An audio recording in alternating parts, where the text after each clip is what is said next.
Good evening, everyone, and welcome to the Leading in the Age of Technology interactive Q&A session. I'm Haris Aziz, Associate Professor at UNSW Sydney, Director of the UNSW AI Institute, and your academic lead for this year's Learn to Lead extension, Leading Futures Technology. I'm here with Dr. Sebastian Grayson, who will be answering all your questions on leading in the age of technology. Before we begin, I would like to acknowledge the Gadigal people of the Eora Nation that are the traditional custodians of the land which I'm speaking to you from in UNSW Sydney Kensington campus. I'd also like to acknowledge the traditional owners of the lands that we meet on, wherever we may be across the country, and pay our respects to the elders past, present, and emerging. Today's interactive Q&A session is an opportunity for us to delve a little deeper into the topic of leading in the age of technology, and for you to ask any questions you may have on this particular module. Before we begin, let us get into a little bit of housekeeping. Thank you to all those who have already submitted questions. I've handpicked some of the most popular question themes that I will feel all of you will benefit from, and Sebastian will answer first. After this, we will move on to real-time questions. You can post these questions throughout the session using the Q&A function that you can see on your Zoom app, and we'll try to answer as many as possible in the time that we have. Please note that this webinar is recorded and it will be posted to the Learn to Lead Navigator platform tomorrow. So let us begin with some of the first questions that have already been posted. I'll begin with the first question for Sebastian, who was a module leader for Module 1. So Sebastian, the first question that we have here is that, what are some of the ways to come across as more authentic as a leader in the age of widespread technology? Haris, thanks so much. And thank you so much to Kate and everybody at Learn to Lead for the invitation to be here. I'm very flattered and delighted. This is an unsurprisingly popular question. So, what are some ways to come across as more authentic in this age of technology? Well, there's, first of all, by analogy, there's that old sort of bit of performance advice where the sort of acting student asks, what's the best way to be convincing? And I said, well, the best way to be convincing is to come across as convinced. And the best way to come across as convinced is to actually be convinced. So the best way to come across as authentic is to actually be authentic. And authenticity is one of those elusive things. Perhaps it's a little bit like happiness in that its deliberate pursuit can sometimes make it more elusive than it might otherwise. So there are a couple of large form responses to this question I'd like to make, and then some very particular examples. So the large form things, there are two of them. One is use decision-based language. And when I say use decision-based language, let me give you an example. I suppose we're in a meeting or I'm sending out a communique, it really doesn't matter. And I'm trying to explain a situation, and it really is a function of a decision that I've made, but I try to sort of write my own agency out of the narrative. And I say something like, well, given the situation, the best way forward is as follows, blah, blah, blah. And then it sounds like you're just the messenger for some other decision-making process. Whereas if it is a decision that you're making, and as a leader, hopefully it is, just say, we could do this, but we're not going to. And that's a decision that I've made on the basis of the following, and then give everybody the reasons that you used to make that decision.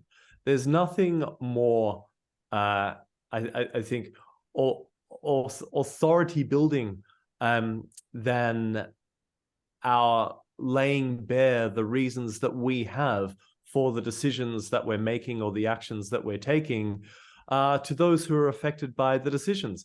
There's power in vulnerability, I think. When we expose ourselves, that's a very authoritative and reassuring and confidence building move.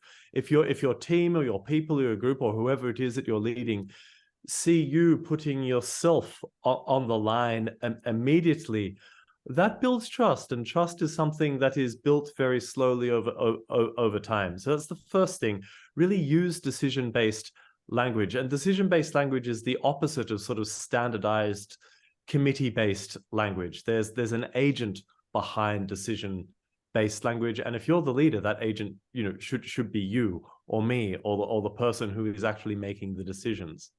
The second large form answer to this question is to admit mistakes and apologize for them right away. Again, a few things will endear confidence in you as quickly in others than others seeing you admit a mistake as soon as you make it, instead of doubling down on it and then just saying, well, look, either we're stuck with it because I didn't make the world's best decision and we need to soldier on, or saying this is how we're going to fix it. Really, some of the most wonderful leaders I've known have also been the first to say, I got this wrong, and here's what we're all going to do now as a team to fix it. And so they're the two large form responses, I think. More particularly, I mean, this is easy for me to say, but how do you go about doing it? Firstly, use your own words. I think just as a species, we have tens of thousands, hundreds of millions, billions of years of evolution, behind us, that lets us know very quickly if we're being lied to or if somebody is being hopelessly phony. We can just tell. And if we're using words that have been written for us by somebody else, and we're sort of stumbling through some press release that was written by a whole team of speechwriters or something, usually people can tell. So my particular advice to everybody is to choose your own words and use them. If you do have somebody writing things for you, have a team of people organizing your communications, and if you're communicating with sometimes hundreds of thousands of people, then who knows, then the ultimate words on that page and the ultimate actions that you're performing should be something that has emerged from a negotiation of which you're a major party. How do you test to see whether or not your own words are good words? Here's a tip, and I tell you, this sounds like dark magic, but I promise you that this works. Read, so this is just some sort of verbal or written communique here rather than a large scale action. Read your words out loud. There are so many things that come across as okay when we're writing them, but nobody would talk about that, or sorry, nobody would talk like that if they were just speaking naturally and authentically. Often when we've seen somebody, giving a paper or giving a speech, and they're reading it, even the cadence in English, the cadence will be all wrong, and the emphasis will be on the wrong parts of the words and the wrong syllables and the wrong parts of the sentence. And it's just obvious that someone is reading something out. And if it's being read out, then it's not obvious whose words they are. So read things out loud. Put it in your own words, read things out loud. Now, a bit of leadership advice in general is just to avoid groupthink. But everyone says that groupthink now is just such a buzzword. In other words, what I'm saying is surround yourself with people who give you the advice that you don't want to hear. Right? If you surround yourself with people who will just quietly smile and nod, the chances of you setting you up for sort of inauthentic disaster are quite real. You need to test out your ideas with people who you trust. Now, okay. Sorry, say again, Harris. I was about to move on to the second question. If you have any other insights, I'm happy to wait. Yeah, I was one more thing I was going to say is this is how barristers in London train. Film yourself and record yourself practicing and then watch the video back without any sound, and then listen to the video back with listen to just the audio without watching the visuals, and that is very revealing. Okay, so that you got me just before the end, Harris. Over to you. Great, no, great piece of advice. So I'm just going to point to the next question. So next question, which was quite popular, was what advice can you provide for creating clear and effective messages to avoid misinterpretation or undesirable heuristics? Wow, yeah. How to avoid bad heuristics? Well, the first idea is to test your message yourself, and the way I recommend doing this is when you've finished articulating your message. I don't mean actually in the wild. I mean before you presented it to people, before you've released it or sent it. Then adopt what one of my colleagues and one of Harris's colleagues, Richard Buckland, calls the attacker's mindset. And the attacker's mindset is that, okay, so suppose you're securing your house. Then if you want to make sure it's really secure, adopt the mindset of someone who's trying to break into it. So you can do this with an informational infrastructure as well as a physical one as well. When you've finished putting together your message, then adopt the mindset of somebody who is deliberately trying to misinterpret it. So put the hat on of a bad actor who is trying very hard to find ways to interpret what it is that you are saying or what it is that you are doing to mean something very different to what it is that you do mean, and then adjust and repair your message in light of the things that you discover whilst you're in the attacker's mindset. That's the single biggest and best bit of advice I can give you, is just try and use your own message to create the wrong mental states. Try and leverage it to extract the worst heuristics you can think of, and you will then eliminate them as you refine your message. So anticipate problems, in other words.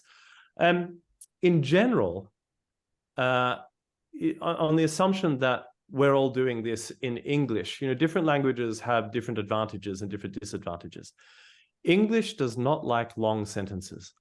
The longer a sentence is in English, the less clear its meaning. So a good rule of thumb is that if ever, especially in written communication, if ever you can break up a sentence into two smaller sentences, do it nearly every time.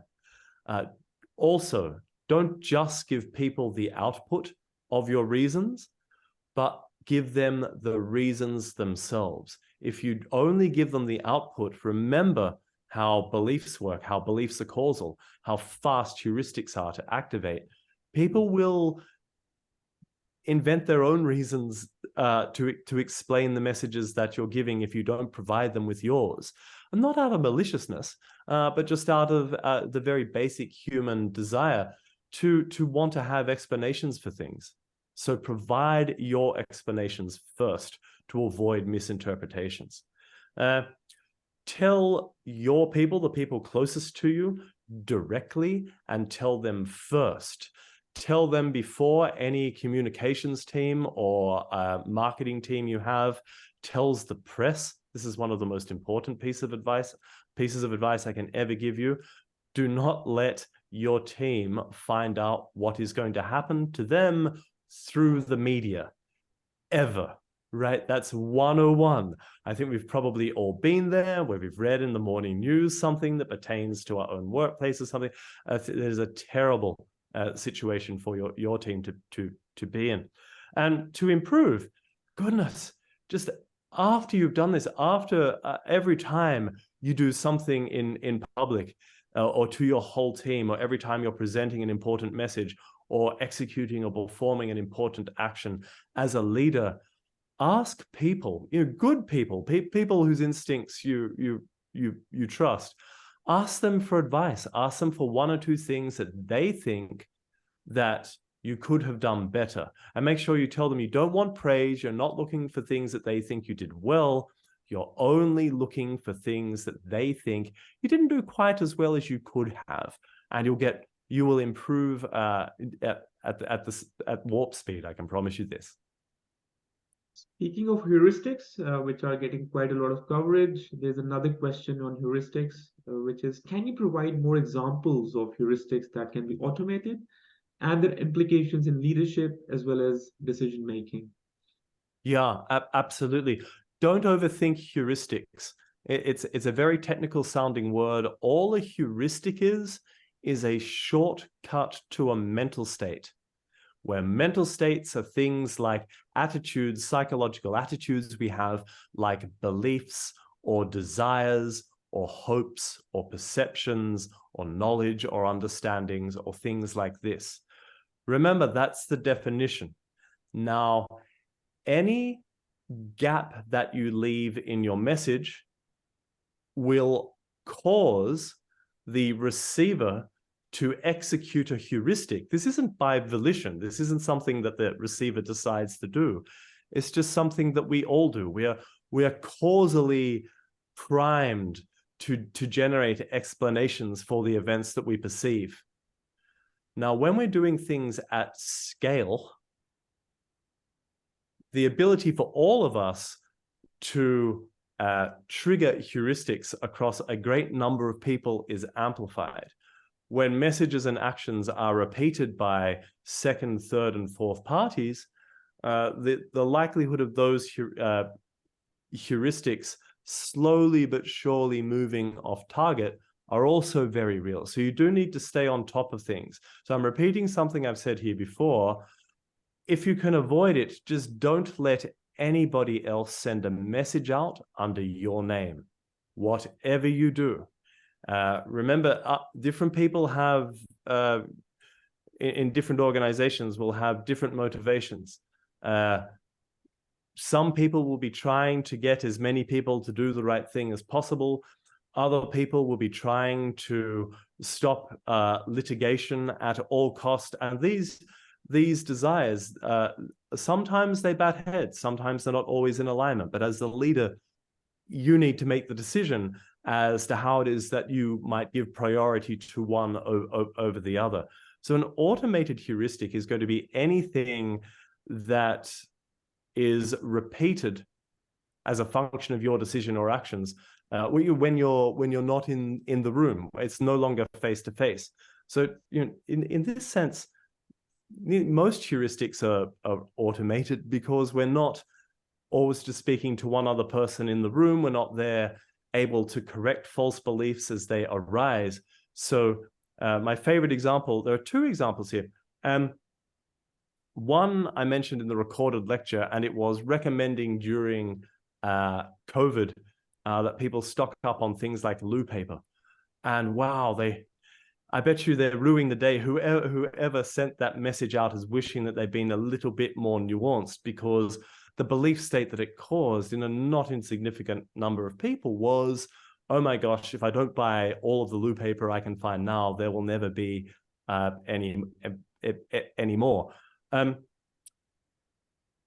So that they're the sorts of examples I give about automated heuristics. By automated heuristics, I just mean our ability to allow others to cause beliefs in particular and desires about our action or what is wanted of them by us at massive, massive scale. So given that everything goes out by email or pre-recorded messages these days, it's very difficult to correct that, especially if you go to large scale. You think it's like a large scale live webinar or something, but then you get there and you can't actually ask any questions. It's really one way. These sorts of things, that action itself causes its own beliefs and opinions amongst your team. Great. This is supposed to be interactive, so we will give an opportunity for our members to ask questions. Some questions are already starting to come in, but wonderful. I encourage all of you to put your questions in the Q&A chat. So one question that has come in, it's an excellent question by Justine. It's how can authentic leaders use technology as a tool to amplify human connections to create effective and inspiring work environments? Yeah, that's such a great question. So how can we use technology to amplify connections as opposed to Justine, and I'm assuming that what you mean here is opposed to just say creating alienation or something like this, because there's an intermediary piece of technology between us and the audience. I'd lean back on what I said earlier, and that's to use your own voice as much as possible, and to perhaps, and I know this is very difficult to do, it takes a lot of courage, but to not over-rehearse things, and to not over-script a delivery. I have a good friend who's now a physically remote professional colleague who looked into several large institutions for a piece of training, and one had this incredibly polished, very storyboarded online learning module, but my friend found it so oddly off-putting and alienating that it was so far removed from what it would actually be like to be in a room learning with someone that they found it very difficult to engage.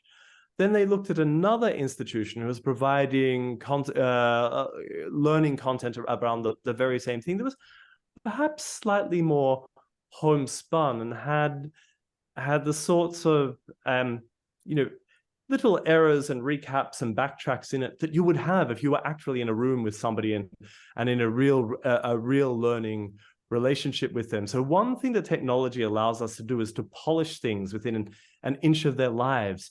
But be careful, just because we can doesn't mean that we should. And sometimes when we over-polish things, we can kind of optimize the humanity out of the situation. So don't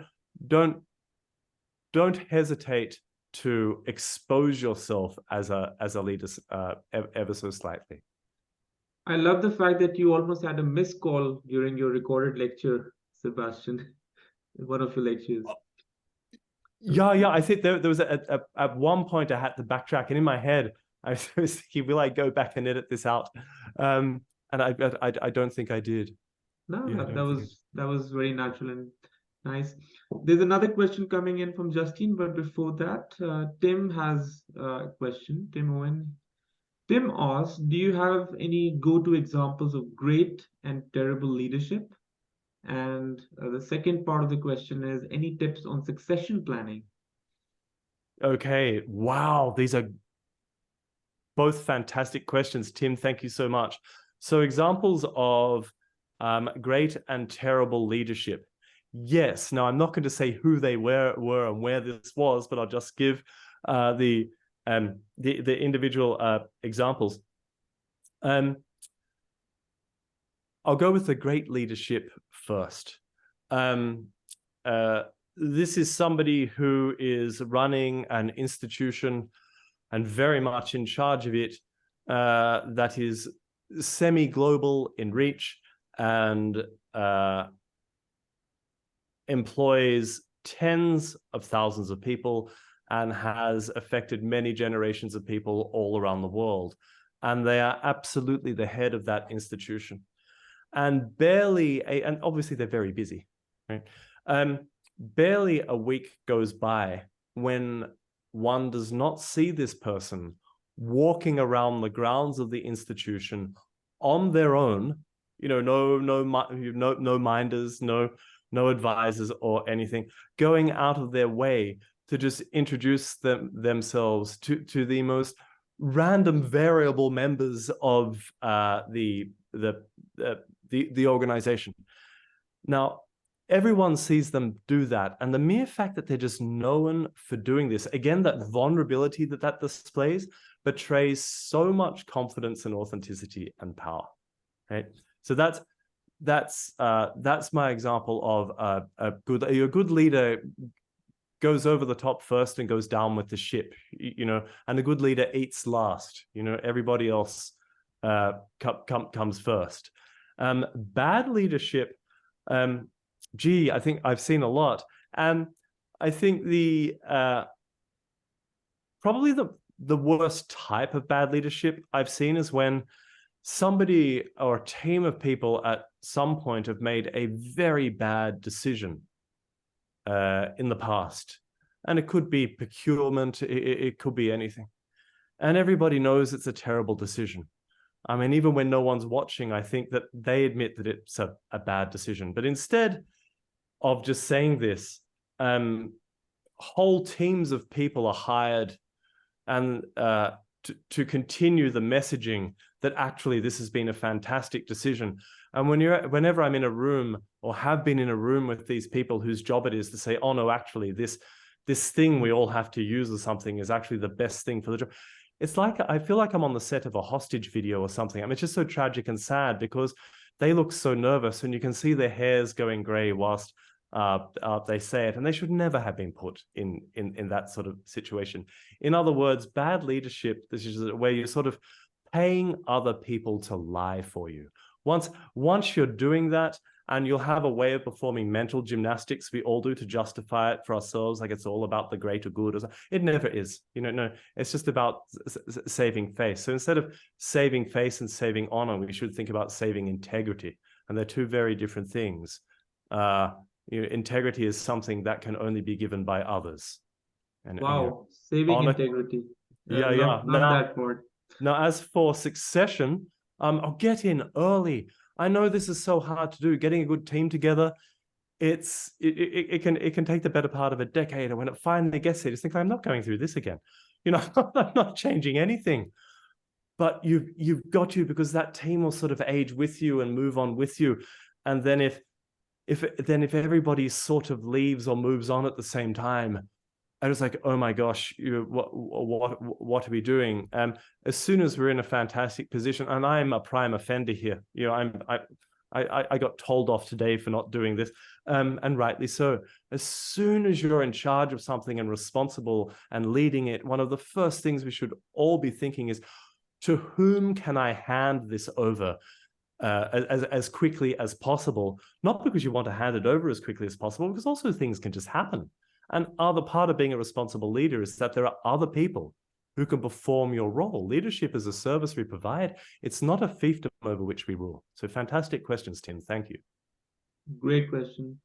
One thing I can add is that in succession planning, like documentation of systems is very important. So let's move on to the next question. Harris Fan has a question. Harris asks, I remember in lecture 3, you talked about a case study where an AI model was proven to be inaccurate. Where do you see responsible or ethical AI going in the next 5 years, and how will it affect our leadership? Oh, wow. Okay, so lecture 3, a case study where, and I'm just reading this out now, I'm looking at the chat, so thank you, Harris. I remember actually you talked about a case study and AI probably was proven to be inaccurate. Yes, it was. It was the COMPASS recidivism prediction system in America, and I encourage all of you to look this up. Where do you see responsible ethical AI going in the next 5 years, and how will it affect our leadership? I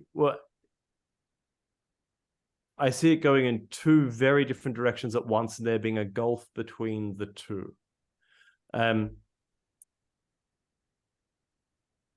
Some people will scramble to take humans out of the loop as quickly as possible, because it's so tempting. If you say to somebody, look, I'll give you all of the authority, but you won't have to take any responsibility for it.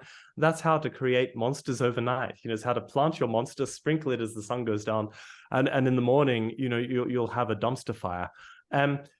Whereas if we can now all avail ourselves of decisions made by AI, and then if they don't work out, and we get to say, well, I just said what the AI said to do, and computers, they're so much smarter than we are at so many different things, and I had all of these assurances from the companies, and who's to know who's to blame in these topsy-turvy times? I can see plenty of people doing that. Members of the human species have done much worse. So I can see the label of responsible or AI being used to be anything but responsible AI, and anything to allow people to avoid or enable them to avoid taking responsibility. And remember what responsibility means. It means being in a position where we must, as an obligation, provide a response. That's what responsible means. It's not a particularly esoteric term or an esoteric property of a person or an organization. It means it's us. Now, on the more optimistic side, I see, you can quote me on this. I think that as more and more human practices become machine learnable and automatable, those aspects of ourselves and of our communities and of our teams and our relationships and of the cultures that we inherit and that we build are illuminated and revealed as being non-automatable.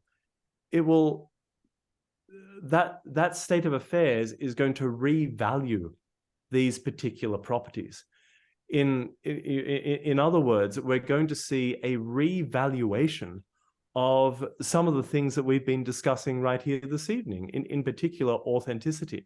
I've already seen this in the sort of education training space, where up until about 6, 7, 8 months ago, or maybe about a year ago now, most of the talk in the corporate learning space was all about standardization and so on, for reasons of equality and fairness and so on.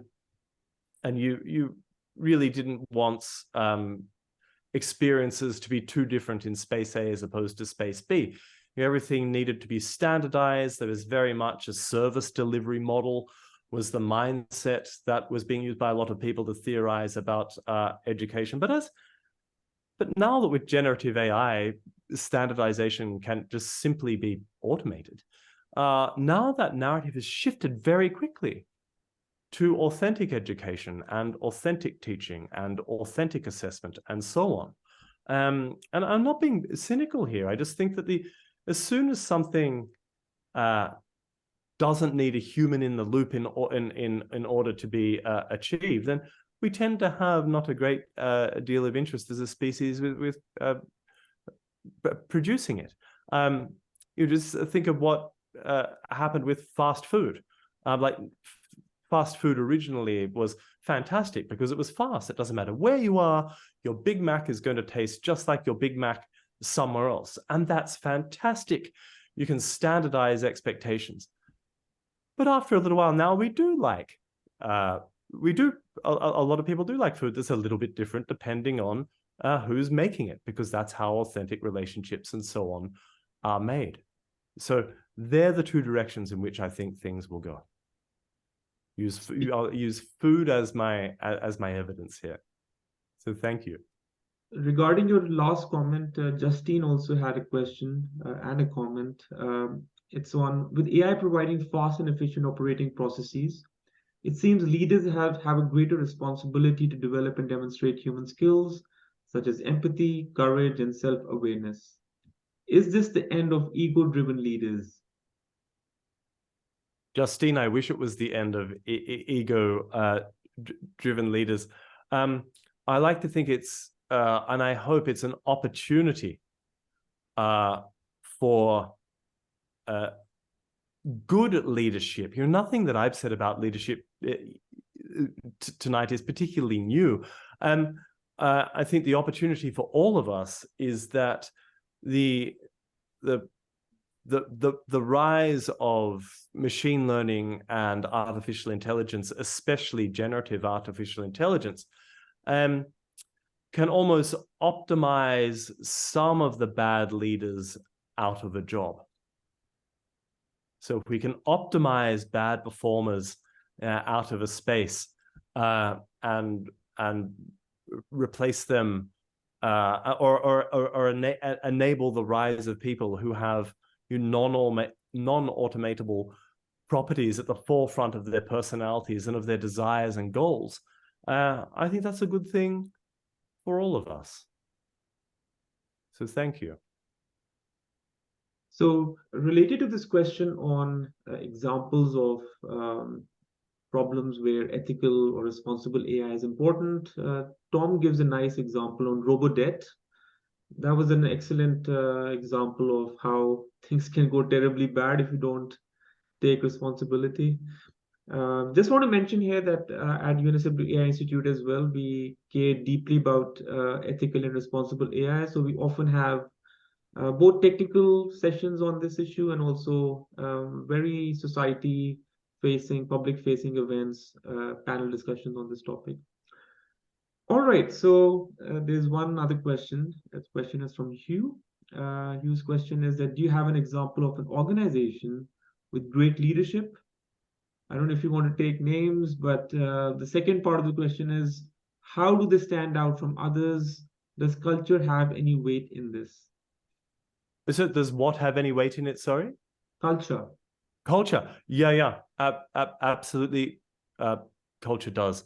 I do have examples, but again, I don't want to name names because I don't need to make the point. Right. I think you can tell right away what the culture of an organization is by looking at the attitudes of the people in that organization with the least amount of power. Right. So here's what an old colleague of mine did when they were looking for a school for their children. They'd read about all of these HSC results and all of the facilities different schools had and don't have, and all the sorts of things that people in Australia do when they're losing their minds looking for a school for their children and so on. He just simply drove around at the end of the school day, just looking at the atmosphere of all of the children when they were leaving the school at the end of the day. And some of the schools with the best reputations, the children just looked crushed as people and exhausted when they were leaving. You know, they were sad and depressed, like no one was smiling, hardly anyone was talking. And he said, I'm not sending my children here. Well, I don't care what it says on paper. And similarly, when he saw schools at the end of the day where all of the children were still happy and laughing, and maybe they'd be hanging around the school gate talking with the teachers and so on. Hang on, this is fantastic. So think of the culture of a home. You know, if you concentrate on doing things right with your children first, everything else is going to fall into place, qua home. Similarly, say, just thinking of a university, I can say really, really so honestly and very proudly that our school, where Harris and I both work, CSE, we put our students first. You can come in here any time of the day or night. Half of them are still here at midnight, and you will see piles of students helping each other in the student help center right near the front door, sitting out around the tree when the weather's nice out in the front garden. And if all of the students, especially even in examination periods, are that happy and that enthusiastic, then we've got to be doing something right, as an organization. So no matter what it is, if you can encounter those involved in the organization who have the least amount of agency and the least amount of power, and make some sort of reliable, honest assessment of their state of being as they play their roles within that organization, that's going to tell you 90% of what you need to know, and a lot more than any guided tour will ever tell you. If you want to know what a place is really like, turn up when no one is expecting you, right? So that's my advice. Just spy. Yeah, absolutely spy. And the places that have had, have seen with bad leadership, and where I've worked with bad leadership, the atmosphere on the ground is like, everyone's loved ones have just died, and anyone can pick up on that when you're walking around. We can just tell. We don't need a complicated metric to tell us this. We're human beings. We can work it out. My greatest advice for people applying to, say, graduate school is to email the other graduate students who are already in that program and ask them what the graduate program is like. They'll tell you right away, straight away. And if you're a stranger on the other side of the planet, ask the people who are being affected by the culture of that place, and you'll find out pretty quickly. Great. I'm afraid we don't have too much time left. We'll take one quick question with a quick answer. So this is actually going back to something you said in your lectures. You said, Sebastian, that all errors are not equal. So Kate has a question regarding how to identify type 1 and type 2 errors from each other. If you can give us a quick answer and then we'll wrap it up. Type 1 errors are false positives. Type 2 errors are false negatives. So that's the difference between the two. Now, not all errors are created equal because suppose, let's stick to the same examples. No, actually, we'll choose a different one. Suppose it's medical scanning for cancer. So you're looking for malignant tumors with medical scanning. Then a false positive is going to cause a human to involve themselves in the loop and double check that scan. You know, that's what happens in medical imaging. If it goes off, then a human's got to turn up and say, oh, I need to take another look at this. But a false negative, it just sails on by. Nobody even knows it's there. So yeah, not all errors are created equal. And it depends on the context. In some, false positives will be worse than false negatives, and vice versa. So if someone is just talking to you or telling you about just a mere error rate, ask them, I'm terribly sorry, do you mean type 1 or type 2 errors? And then they'll get really angry at you because they were probably trying to fudge between the two. Yeah. Great. It's time. I think it's time for us to wrap up. I'd like to thank all of you for tuning in and asking such engaging and thoughtful questions. I hope you enjoyed it as much as we have. So the next live session will be tomorrow, same time. Associate Professor Blanca, who covers Module 2, which is on leading clinical AI. I hope you continue to enjoy the course, and thank you so much. Thank you. Thank you from me too, and have a wonderful evening.